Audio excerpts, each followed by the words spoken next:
तो एक बंदा था जो नेशनल जियोग्राफिक चैनल के लिए डॉक्यूमेंट्री शूट किया करता था। फाइनल डॉक्यूमेंट्री को कंप्लीट करने के लिए तिरुवनंतपुरम के जंगलों में जाना था। तो ये था, इसकी वाइफ थी और इनका एक कॉमन फ्रेंड। तो इन्होंने अपना रिजॉर्ट बुक किया। तो जंगल था, उसके जस्ट बाहर या आउटर में जो रिजॉर्ट था उसमें ज्यादा स्टाफ नहीं था, बूढ़े से अंकल थे। तो गए, उनको रूम में छोड़ा, अपना फ्रेश हुए और वो तो निकल लिए जंगल में। पूरा दिन जंगल घूमे। रात को करीबन 8:30-9 बजे के आसपास वो जो बूढ़े बाबा थे वो जाते हैं। तो जैसे निकलने लगे तो जैसे अपन बैठे हैं बात कर रहे हैं, तो बोले यार बाबा रुको, आओ थोड़ा हमें बताओ इस जगह के बारे में। तो ऐसे उनसे बातचीत करे तो उन्होंने बताना शुरू किया कि बाबा ये बताओ ये मंदिर क्या है। इतना बोलते बाबा के मुंह का रंग उड़ गया। मैम साहब ये बहुत खतरनाक जगह है। आज से करीबन 80-100 साल पहले की बात। जो ऊपर है ये मंदिर हुआ करता था, पता नहीं कहाँ से यहाँ पर एक चुड़ैल आके रहने लगी। पहले गांव में सब कुछ ठीक था, लेकिन एक समय के बाद क्या हुआ ना, हमारे गांव से और आसपास के 2-3 गांव से रात में अचानक से जवान लड़कियां या फिर छोटी बच्चियां गायब हो जाती। हाथों हाथ सब लोगों ने उठाए अपने हथियार, मशाल वशाल, सीधा पहुंचे ऊपर पहुंचकर वो जैसे चुड़ैल बाहर निकले, उससे कोई बातचीत नहीं की, उसको मारना पीटना शुरू किया। मार पीट कर उसको फंदा लाकर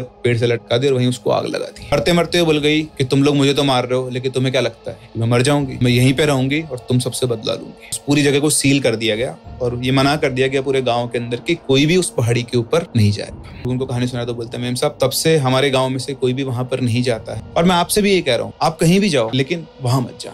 ना बोल के वो चले जाते हैं। तो जाने के बाद तीनों एक दूसरे को देखते हैं और हंसते हैं। अभी रात को सोते सोते वो जो उसका हस्बैंड होता है उसकी आंख खुलती है किसी डिस्टर्बेंस से। हिंदी में कोई कुछ काउंट कर रहा है, 15-20। तो लगा उसकी वाइफ कुछ गिन रही है पैसे से। फिर से उसकी वापस से आंख खुली डिस्टर्बेंस से। वो जो काउंटिंग चल रही थी हिंदी में 15-16 वो बहुत आगे पहुंच चुकी थी। 25,127, 25,128। लगा ये क्या गिन रही है, इतने तो पैसे भी नहीं हो सकते।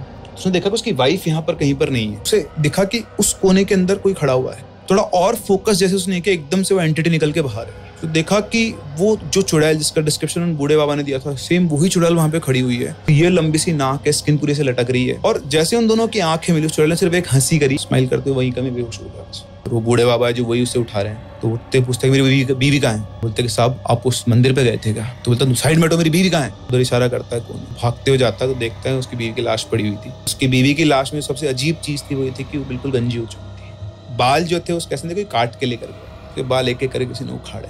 तो रात को जो काउंटिंग चल रही थी 25,127, वो गिन गिन के उसके बाल उखाड़ रही थी। क्योंकि जब ये लोग वहां पर गए थे इन्होंने तो चुड़ैल को नहीं देखा, लेकिन चुड़ैल ने उसको देख लिया। तो उसकी बीवी के बाल बहुत सुंदर थे, उसका दिल आ गया उसके बालों पर और उसके बाल लेने वहां पर आई थी।